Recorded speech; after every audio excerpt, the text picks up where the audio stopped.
नमस्कार मित्रांनो, लग्नानंतर होईलच प्रेम या मालिकेच्या 11 फेब्रुवारीच्या भागामध्ये आजच्या भागामध्ये तर मित्रांनो ज्यावेळेस धनंजय हॉस्पिटलमध्ये येतो तर तेव्हा तो पार्थला सुद्धा खूप बोलू लागतो. आणि आता यावेळेस मात्र नंदिनी काही गप्प बसत नाही. ती तिच्या मनामधली जी काही भडास असते ती सगळी काही धनंजयवरती काढून टाकते आणि तिच्या मनातलं सगळं काही खरं खरं म्हणजे तिचं जीवावरती प्रेम आहे हे सगळं धनंजयला पार्थच्या आणि रम्याच्या समोर सांगून टाकते. पण जीवा तिथे नसतो आणि त्यानंतर आता तेव्हा धनंजयला पण उपरती होते की त्याच्या हातून काय चूक घडलेली आहे आणि तो आता मित्रांनो जीवाला सुद्धा माफ करून टाकतो. आणि परत आता हे जीवाचं आणि नंदिनीचं प्रेमसुद्धा खुलताना त्यांनी दाखवलेलं आहे इथं. आणि त्यानंतर इकडे जेव्हा पार्थ काव्याजवळ जाऊन बसलेला असतो तर तेव्हा काव्य शुद्धीवरती येते आणि शुद्धीवरती आल्यानंतर मित्रांनो ती तर पार्थला ओळखूच शकत नाही. ती पार्थला विसरून गेलेली असते. तर तेव्हा पार्थ म्हणतो, काव्या तुम्ही एक वेळ लग्नानंतरचं माझं प्रेम विसरलात तरी चालेल, पण मला विसरू नका नाहीतर मी मरून जाईन. आणि मित्रांनो आजच्या भागात हे असं काही सगळं झालेलं आहे. तर चला आजच्या भागाला आपण सुरुवातीपासून बघूया. आता पार्थ इथे हॉस्पिटलमध्ये गणपती बाप्पासमोर हात जोडून उभा असतो आणि बाप्पाला म्हणत असतो, देवा आजपर्यंत मी स्वतःसाठी तुझ्याकडे काही सुद्धा मागितलं नाही, पण आता मी मागतोय देवा, माझ्या काव्याला बरं कर देवा, त्यांना काही सुद्धा होऊ देऊ नकोस, प्लीज त्यांना काही होऊ देऊ नकोस, असं तो एकदम मनापासून प्रार्थना करत असतो. इतक्यातच मित्रांनो त्याच्या मागे येऊन खांद्यावरती रम्या हात ठेवते आणि तेव्हा पार्थ तिच्याकडे बघतो आणि तो खूप रडत असतो आणि तो म्हणतो, रम्या काव्या, असं म्हणून तो खूप त्रास करून घेत असतो स्वतःला. तर तेव्हा रम्या त्याला सावरत असते. इतक्यातच जीवा तिथं येतो आणि त्याला सांगतो, दादा तुला नर्स बोलावते. तर तेव्हा पार्थ लगेचच धावत तिथून आतमध्ये जातो. तर तेव्हा आता जीवा एक नजर रम्याकडे टाकतो तर तेव्हा रम्या तिथेच थांबते. तर पार्थ जेव्हा नर्सकडे जातो आणि काय झालं असं विचारतो तर तेव्हा नर्स जे काव्याचं काही सामान असतं ते सगळं काही सामान पार्थच्या हातात देऊ लागते. म्हणजे काव्याचं घड्याळ असतं, काव्याचा मोबाईल असतो आणि एक डबीसुद्धा असते. तर तेव्हा पार्थ विचारतो हे कुठं होतं. तर तेव्हा ती सिस्टर सांगते की हे त्यांच्या ड्रेसच्या खिशामध्ये होतं. आणि ज्यावेळेस पार्थ ती डबी उघडून बघतो तर मित्रांनो त्याच्यामध्ये तेच काव्यार्थचं पेंडंट असतं आणि ते बघितल्यानंतर तर सगळ्यांना धक्काच बसतो. तर पार्थ एकदम धक्क्यानेच खाली बसतो. तर जेव्हा त्याला सावरू लागतो मित्रांनो आणि पार्थ आता ते पेंडंट हातामध्ये घेऊन तसंच त्याच्याकडे बघत राहतो आणि त्यावेळेस आता त्याला तो क्षण आठवतो ज्यावेळेस त्यानेच हे पेंडंट रागारागामध्ये तोडलेलं असतं. आणि पार्थ आता म्हणतो, काव्या आपलं नातं आता जोडलं गेलेलं आहे. आणि ते परत पेंडंट तो आपल्या हाताने जोडतो आणि त्याला आपल्या जवळ घेतो. आणि त्यानंतर नर्स अजून एक काहीतरी आणून म्हणजे बहुतेक ते रिसीट असतं, परीक्षेचं जे रिसीट असतं आणि ते रिसीट आणून नर्स पार्थच्या हातामध्ये देते आणि सांगते हे सुद्धा सर त्याच्यासोबतच होतं. आणि आता पार्थ ते रिसीट बघितल्यानंतर खूप जोराने रडू लागतो. तर तेव्हा जीवा त्याला सावरू लागतो, म्हणतो शांत हो दादा, शांत हो, अरे काही सुद्धा होणार नाहीये काव्याला आणि युनिव्हर्स तुझं नक्कीच ऐकेल, नक्की ऐकेल तुझं. तर आता रम्या पार्थच्या शेजारी येते आणि त्याच्या हातामधून ते रिसीट घेते आणि म्हणते, हे तर हॉल तिकीट आहे. आणि आता ती नाटक करू लागते, म्हणते, अरे देवा हे काय होऊन बसलं, काव्याची परीक्षा होती, किती मेहनत केलेली होती तिने आणि तिची मेन्सची परीक्षा आता मिस होणार, म्हणजे तिचं अख्खं वर्ष आता वाया जाणार ना.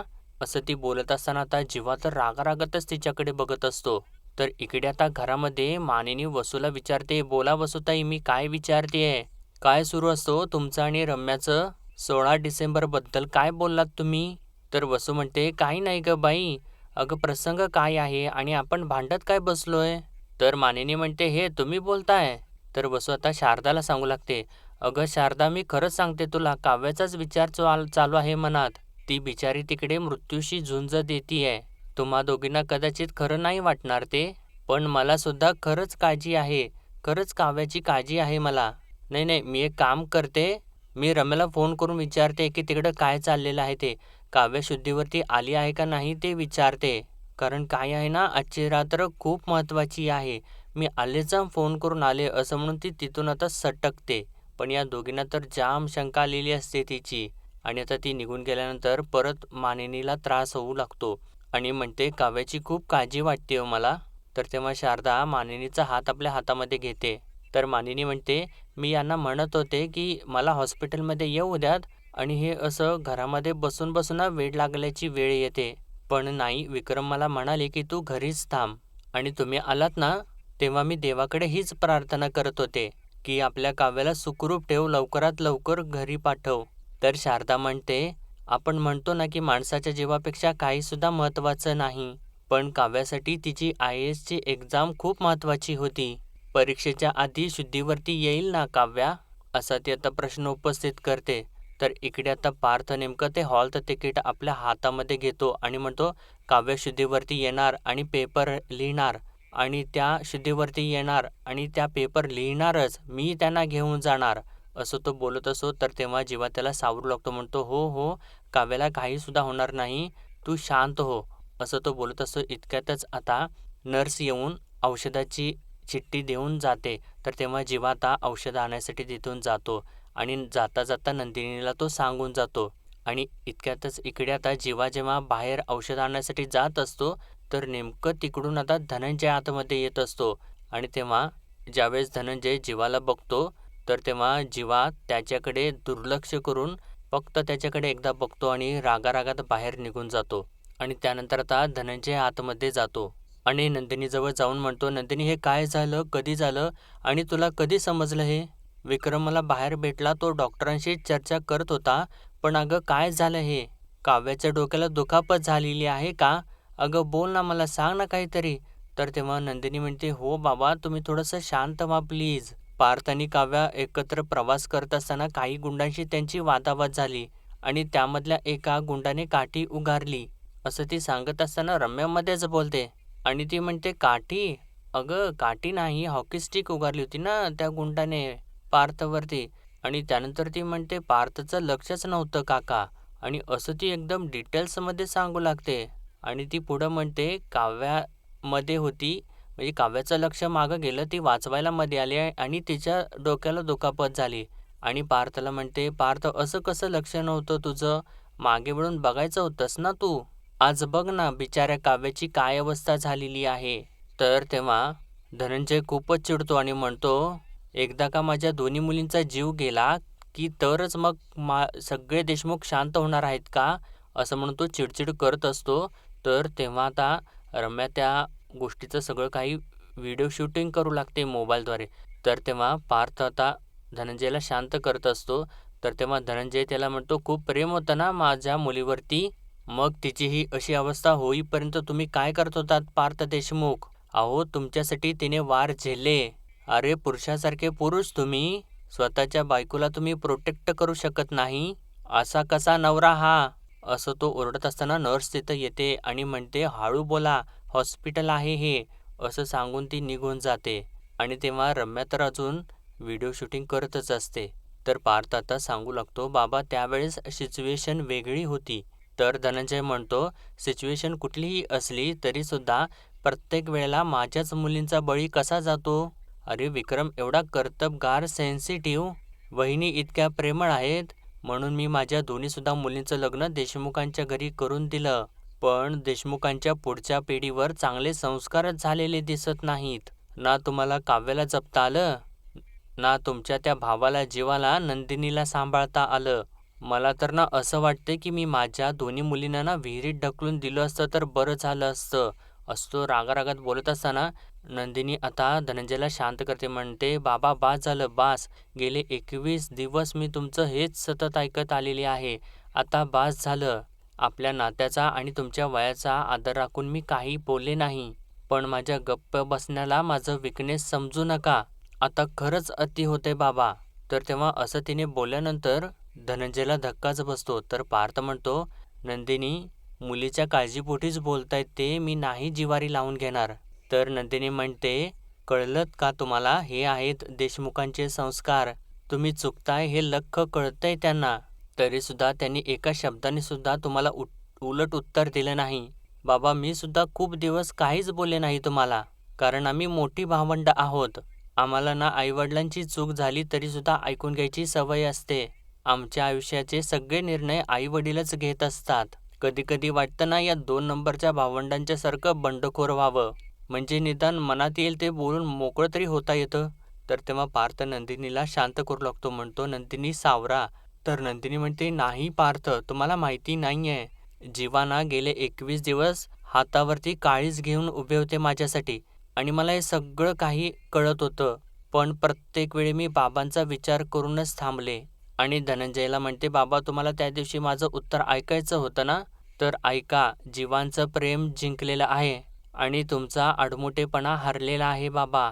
आणि असं तिने सांगितल्यानंतर धनंजयला धक्काच बसतो आणि सांगते, "आणि मी त्यांना म्हणालेले होते की मला हा दुरावा नको आहे. मला सुद्धा तुमच्यासोबत आवरण्याचा सावरण्याचा खेळ खेळायचा आहे. फक्त जीवांना आवडावं म्हणून मी साडीतून कुर्तीवरती शिफ्ट झाले बाबा. मला अप्रूप आहे, मी जीवांची बायको आहे याचा आणि खरंच माझं खूप प्रेम आहे त्यांच्यावर. पण तुम्हाला माहिती नाही, ज्या दिवशी जीवा रिक्षा घेऊन आले ना, त्याच दिवशी रिक्षामध्ये बसून त्यांच्यासोबत जाण्याची इच्छा झाली होती माझी. पण माझं चुकलं. मी माझ्या हट्टाला माझ्या शहाणपणापेक्षा मोठं केलं. आमच्या प्रेमापेक्षा मोठं केलं. पण तेच आहे ना बाबा, प्रेमापेक्षा मोठं जगामध्ये काहीसुद्धा नसतं. तुमचा इगो, तुमची आबरू काहीसुद्धा नाही. आणि हे मान्य करणं यापेक्षा मोठं शहाणपण दुसरं कुठलंसुद्धा नाहीये बाबा. मला आता शहाणपण आलेलं आहे आणि मी आता कोणालासुद्धा घाबरत नाही." असं ती धनंजया तोंडावरतीच बोलत असते आणि पुढं म्हणते, "तुमचा अपमान मला करायचा नाहीये, पण तुम्हाला दुखावण्याच्या भीतीपायी मी जीवांच्या भावनांना मारून टाकलं, हे मी कधीसुद्धा विसरणार नाही. आपलं माणूस सापडायला वेळ लागतो बाबा आणि कोणतं माणूस आपलं आहे हे सुद्धा कळायला वेळ लागतो. पण जेव्हा कळतं ना, तेव्हा माणसाने जग सोडावं, पण आपल्या माणसाचा हात सोडू नये बाबा." काव्या, पार्थ आता एकमेकांचा हात सोडणार नाहीत. तशीच आता मी सुद्धा जीवांचा हात सोडणार नाही. ही काळ्या दगडावरची पांढरी रेषा आहे. त्यामुळे इथे येऊन जर तुम्हाला देशमुखांना काही बोलायचं असेल, तर त्याआधी तुम्हाला त्यांच्या सुनेशी बोलावं लागेल. आणि आता पार्थला ते सगळं ऐकून खूप छान वाटत असतं आणि तो मनातल्या मनात म्हणतो, "नंदिनी जीवाबद्दल हे सगळं काही बोलतायत, ते ऐकायला नेमकं जीवा इथे नाही." आणि आता यांचं हे सगळं चालू असतं, इतक्यातच डॉक्टर बाहेर येतात आणि ते सांगतात, "काव्यावरची ट्रीटमेंट पूर्ण झालेली आहे, पण अजूनही त्या शुद्धीवरती आलेल्या नाही आहेत." तर पार्थ विचारतो, "कधी शुद्धीवरती येतील?" तर तेव्हा डॉक्टर म्हणतात, "त्याचसाठी आम्ही त्यांना मॉनिटर करतोय. पुढच्या 24 तासात त्या शुद्धीवरती आल्याच पाहिजेत, नाहीतर कॉम्प्लिकेशन्स होऊ शकतात." असं त्यांनी सांगितल्यानंतर आता सगळ्यांनाच धक्का बसतो. पण रम्या मात्र मित्रांनो खुश झालेली असते, कारण तिला तर तेच पाहिजे असतं. तर पार्थ आता विचारतो, "एकदा मी भेटू शकतो का?" तर तेव्हा डॉक्टर म्हणतात, "हो हो, तुम्ही चला माझ्यासोबत." तर पार्थ आता नंदिनी आणि धनंजयला सांगून आतमध्ये जातो. तर तेव्हा आता रम्या नाटक करू लागते आणि म्हणते, "देवा, काव्या लवकर शुद्धीवरती येऊ देत आणि पार्थला ओळखू देत. तुम्ही कोण असं म्हणायला नको." असं ती बोलत असताना पार्थ तिथेच थांबून ते सगळं काही ऐकतो आणि त्याला धक्काच बसतो. तर तेव्हा नंदिनी तिला म्हणते, "रम्या अगं, ठीक आहेस ना तू?" तर तेव्हा रम्या म्हणते, "नाही अगं, मी मगापासून ऑनलाईन नेटवरती सर्च करत होते, पण सगळीकडे तेच लिहिलेलं होतं की डोक्याला मार लागला ना की कधी कधी असं." असं ती बोलत असताना धनंजय रम्यावरती ओरडतो, "काय वाटेल ते बोलू नकोस." तर तेव्हा रम्या शांत होते. तर आता नंदिनी पार्थला म्हणते, "पार्थ, तुम्ही लक्ष देऊ नका, तुम्ही जा, तुम्ही काव्याला भेटून या." असं तिने सांगितल्यानंतर आता पार्थ आतमध्ये जातो मित्रांनो. आणि धनंजय तर रागारागानेच आता रम्याकडे बघत असतो. आणि इकडे आता पार्थ काव्याजवळ येतो आणि तिच्या शेजारी बसतो तो मित्रांनो. तर काव्याची ती अवस्था बघून त्याला खूप वाईट वाटत असतं, कारण काव्या अजूनसुद्धा बेशुद्धच असते, तिच्या डोक्याला पट्टी वगैरे बांधलेली असते. तर पार्थ तिला म्हणतो, "ओ फिसकारणारी मांजर, डोळे उघडा ना, तुमचा ओजीबोका आलाय आता, तो नाही जाणार आता तुम्हाला सोडून. माझा आवाज ऐकून तरी उठा ना, डोळे उघडा ना."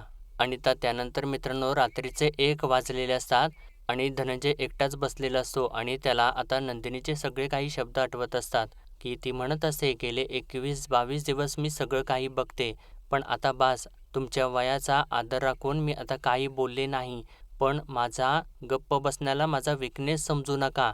तुम्हाला ऐकायचं होतं ना त्या दिवशीचं माझं उत्तर, तर ऐका आता. जीवांचं प्रेम जिंकलेलं आहे आणि तुमचा आडमुठेपणा हरलेला आहे बाबा." आणि हे सगळं काही आठवत असताना धनंजयला खूप त्रास होत असतो आणि नंदिनी पुढं म्हणालेली असते, प्रेमापेक्षा मोठं काहीसुद्धा नसतं जगात. तुमचा इगो, तुमची आबरू काहीसुद्धा नाही. आणि तेव्हा धनंजय खिशामधून पेनड्राईव्ह काढतो आणि तेव्हा त्याला तो क्षण आठवतो, ज्यावेळेस त्याने जीवाच्या जोराची कानाखाली मारलेली असते. आणि इतक्यातच मित्रांनो आता नंदिनी त्याच्याजवळ येऊन बसते आणि त्याचा हात आपल्या हातामध्ये घेऊन त्याच्या खांद्यावरती ती डोकं ठेवते आणि म्हणते, बाबा बाबा आय एम सॉरी बाबा. मगाशी मी भान सोडून वागले त्याबद्दल सॉरी. देशमुखांबद्दल भरभरून बोलताना मोहितेंशी भान सोडून वागले. सॉरी बाबा. तर तेव्हा धनंजय तिच्या डोक्यावरून हात फिरवतो आणि म्हणतो, तू नेहमीच्या सवयीप्रमाणे माझ्या खांद्यावरती डोकं ठेवलंस ना, तेव्हाच सगळं काही मिटलं बाळा. माफी मागायची गरज नाही आहे. आणि तेव्हा नंदिनी आता खुश होते आणि म्हणते, आत्ताच मी आईशी बोलले. तर तेव्हा धनंजय विचारतो, हो का, मग काय म्हणाली शारदा? तर तेव्हा नंदिनी म्हणते, नाही नाही, मी माझ्या सासूबाईंशी बोलले. तर धनंजय म्हणतो, अच्छा अच्छा. तर नंदिनी म्हणते, मी काय म्हणते बाबा, तुम्ही काहीतरी खाऊन घेता का? खूप उशीर झालेला आहे आणि तुम्हाला गोळ्यासुद्धा घ्यायच्या आहेत ना? तर धनंजय म्हणतो, हो 1 वाजलेला आहे, पण कॅन्टीन आता उघडं असेल का? तर आता जीवा तिथं येतो आणि म्हणतो, आत्ताच बंद झालेला आहे. आणि म्हणतो, पण मी पार्सल आणलेलं आहे सगळ्यांच्यासाठी. आणि तो आता धनंजयच्या काळजीने सुद्धा त्याच्यासाठी सुद्धा काहीतरी घेऊन आलेला असतो खायसाठी. तर तेव्हा नंदिनी बोलत असते, धनंजयला सांगायचा प्रयत्न करत असते आणि जीवाला म्हणते, तुम्हीच द्या ना त्यांना. तर तेव्हा जीवा आता ते आपल्या हातामध्ये घेतो आणि बाबा अशी हाक मारतो. आणि जेव्हा धनंजय त्याच्याकडे बघतो तर तेव्हा जीवा म्हणतो, सॉरी सॉरी धनंजय मोहिते. तर आता धनंजय त्याला म्हणतो, नावाने हाक मारली नाहीस तरी चालेल, असं म्हणून तो त्याच्या हातामधून घेतो आणि थँक्यू असं त्याला म्हणतो. तर जीवा म्हणतो, थँक्स नाही म्हटलं तरी चालेल बाबा. तर धनंजय म्हणतो, यासाठी नाही. तर खिशामधलं तो पेनड्राईव्ह काढतो आणि म्हणतो, यासाठी. आणि असं तो थोडंसं स्माईल करत त्याला बोलत असतो. तर तेव्हा जीवाला सुद्धा ते खूप छान वाटतं. आणि आता धनंजय नंदिनीला म्हणतो, नंदिनी मी खाऊन येतो. तर नंदिनी म्हणते, हो हो ठीक आहे सावकाश. असं म्हणून तो आता त्या दोघांच्यामधून तिथून निघून जातो. तर जीवा म्हणतो, मी सँडविच दादाला देऊन आलो. तर नंदिनी जीवाला थांबवते आणि म्हणते, जीवा मी काय म्हणते, तुम्ही देऊन बघा, पण मला नाही वाटत ते खातील. त्यांची बायको शुद्धीवरती नाही आहे जीवा. आपला जोडीदार आपल्यासमोर असताना सुद्धा जर तो आपल्याशी बोलत नसेल तर घशाखाली घास जात नाही, पण मन मात्र खात राहतं. आणि असं ती त्याला उद्देशूनच बोलत असते आणि त्याला कळतं सुद्धा मित्रांनो ते. तर इकडे आता पार्थ काव्याजवळ बसलेला असतो आणि काव्या हळूहळू डोळ्यांच्या पापण्या हलवू लागते आणि ती हळूहळू डोळे उघडत असते. तर तेव्हा पार्थ खुश होतो आणि म्हणतो, काव्या डोळे उघडा ना. हे बघा आपण खूप मोठा प्रवास करून इथंपर्यंत आलेलो आहे ना, तर तसंच मी शेवटच्या क्षणी तुम्हाला हरू देणार नाही. आणि तेव्हा काव्या मित्रांनो आता डोळे उघडते आणि पार्थकडे ती बघू लागते. तर तेव्हा आता पार्थने काव्याचा हात आपल्या हातामध्ये घेतलेला असतो आणि तो एकदम आनंदाने उठून उभा राहतो आणि म्हणतो, डॉक्टर डॉक्टर काव्या शुद्धीवरती आलेले आहेत. तर मित्रांनो तर काव्या पार्थला म्हणते, हात सोडा माझा. तर पार्थ धक्क्यानेच खाली बसतो आणि काव्या आता पार्थला म्हणते, कोण आहात तुम्ही? आणि असं तिने म्हटल्यानंतर तर पार्थच्या पायाखालची जमीनच सरकते आणि त्याला खूप मोठा धक्का बसतो मित्रांनो. आणि तो धक्क्यानेच तिच्याकडे बघू लागतो. तर मित्रांनो त्याने आजचा भाग इथेच संपवलेला आहे आणि पुढील भागामध्ये आपण पाहणार आहोत, जीवा चहा पीत असतो आणि तेव्हा तो कप जो असतो त्याच्या हाताला भाजत असतो. तर तेव्हा नंदिनी त्याच्याकडे बघते आणि जीवाला म्हणते, जीवा कप ओके आहे ना? तर तेव्हा जीवा म्हणतो, अगं कपसारखा कप आहे अगं तो, त्यात काय आहे एवढं? म्हणजे मित्रांनो नंदिनीने तर त्या कपवरती सॉरी असं लिहून त्याच्या हातामध्ये तो कप दिलेला असतो. तर तेव्हा नंदिनी म्हणते, आतून नसतं विशेष काही, पण बाहेरून विशेष असतं काहीतरी. असं म्हणून ती आता तिने जे काही सॉरी लिहिलेलं असतं त्याच्याकडे लक्ष वेधायचा प्रयत्न करते. तर इकडे पार्थ काव्याजवळ बसलेलाच असतो अजून आणि तो तिला म्हणत असतो, फिसकारलेली मांजर, एक वेळ ना लग्नानंतरचं माझं प्रेम जर तुम्ही विसरलात ना, तर कसाबसा जगेन मी. पण जर का तुम्ही मलाच विसरलात ना, तर मी मरून जाईन. असं तो एकदम कळवळीने बोलत असतो आणि तरीसुद्धा काव्याला काहीसुद्धा आठवत नसतं. ती एकदम कोणतरी अनोळखाच तिच्यासमोर बसलेला आहे असंच त्याच्याकडे बघत असते. तर मित्रांनो आजच्यापुरतं एवढंच आणि भेटूया परत उद्याच्या भागामध्ये. तोपर्यंत आपल्या व्हिडिओला लाईक, शेअर आणि सबस्क्राईब नक्कीच करा.